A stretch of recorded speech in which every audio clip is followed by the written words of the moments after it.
to watch my diagnosis series, and today we are going to talk about a form of dysautonomia that I have called POTS, Postural Orthostatic Tachycardia syndrome. So basically what happens is from a lying down position to an upright position, my heart rate increasingly changes, as well as my blood pressure.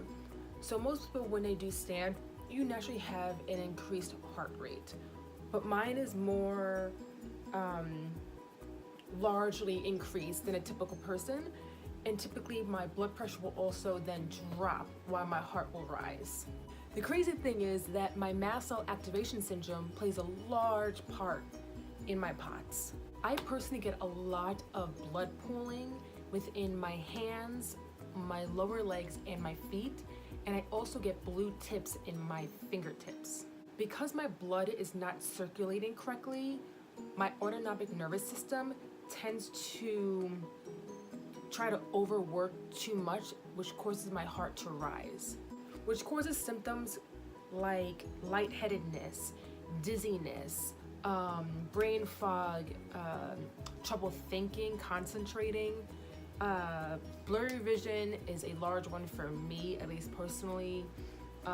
Weakness, chest pain, tachycardia, and of course a decrease in blood pressure.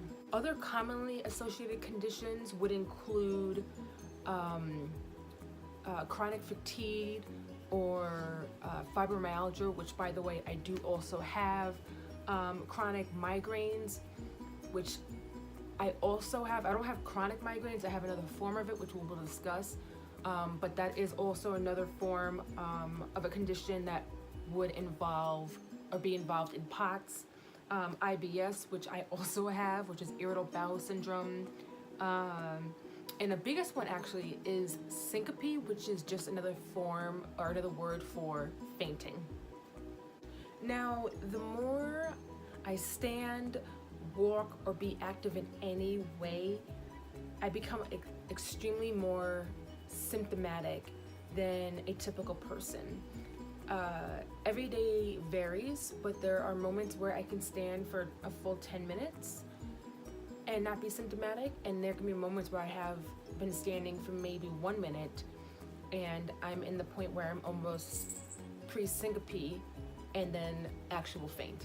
Heat is a huge problem for me with my POTS. It's probably one of the biggest triggers for me when it comes to POTS, which also sucks because I can't also be around heat when it comes to my mast cell activation syndrome. So heat is just a big thing in general, no matter what. And again, that's not the sun, that's just the heat. My ANS does not regulate my temperature correctly, which causes me to react to heat the way I do. And that also includes taking a shower, which is very hard for me, so I tend to have to take showers that aren't as hot.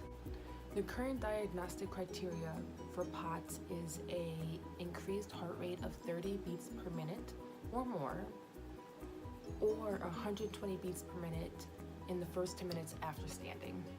Doctors will perform detailed tests to see if you have POTS, which could include a tilt table test and a sweat test. The most common treatments for POTS is an increase in liquids, fluids. Salt intake is a huge thing. More salt intake will actually help rise your blood pressure, which will help with any kind of fainting episode that you may have. Of course, diet, exercise, and medication also will help, just depending on your situation and your doctor. I personally have been on many treatments. Actually, I've been on many treatments within 2 different states, and a lot of them just didn't do anything. I didn't really have any bad symptoms from them, they just didn't work for me. My current treatment is a medication called Midodrine. I also do weekly infusions of saline. I also get treatments from my wheelchair as well as my service dog. So with my wheelchair, it's there to help me with any kind of syncope episodes I may have, and I'm not sure when I'm going to have them. And since I do get syncope episodes with POTS as well as mast cell, I tend to use a chair as often as I can so that I'm not stuck in the predicament where I'm standing and then I'm falling and may hurt myself. I also have my service dog as well, which she helps me with pretty much the same thing, more of a stability. So when I do not have my wheelchair, I bring her. I haven't used them both together as the wheelchair is fairly new and I haven't been able to train them together to see how it works out. Anyway, that is everything about my POTS. If you have any questions, you can comment below and I am sure to get back to you. If you like the video, give me a thumbs up. If you do not, give me a thumbs up. And if you're not following me on Instagram, it's _zebrastrong. And I will see you next time. Bye guys.